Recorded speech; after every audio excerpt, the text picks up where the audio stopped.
È il comparto più appetibile dai sindacati, quello della funzione pubblica. E così ad Agrigento CGIL, CISL e UIL fanno a gara per contendersi la vittoria finale alle elezioni per il rinnovo delle RSU, rappresentanze sindacali unitarie, svoltesi il 3, 4 e 5 marzo scorso in tutti i posti di lavoro pubblici. Interessati in provincia circa 10.000 lavoratori che operano negli enti locali, sanità, enti pubblici non economici, agenzie fiscali e ministeri.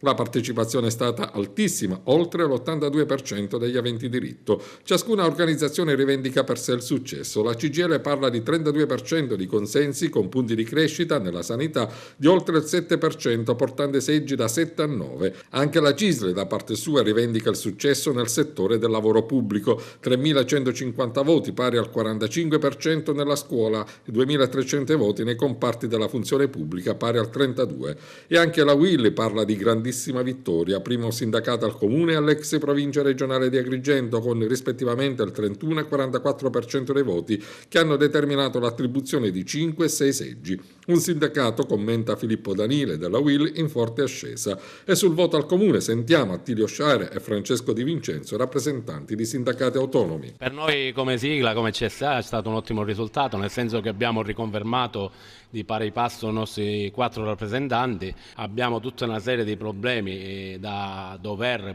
e poter risolvere anche di concerto con l'amministrazione attiva. Ci auguriamo un po' che tutte le forze sindacali, così come è stato in passato, siano uniti nel cercare di risolvere i problemi sia dei contrattisti, cioè sia del personale precario, ma di tutto il personale del ruolo che si aspetta molte risposte in positivo. Noi abbiamo confermato le 2 unità che avevamo già negli anni passati eletti come RSU, quindi ci proponiamo di continuare sulla nostra strada, difendere il personale in toto, non considerando la lista di appartenenza.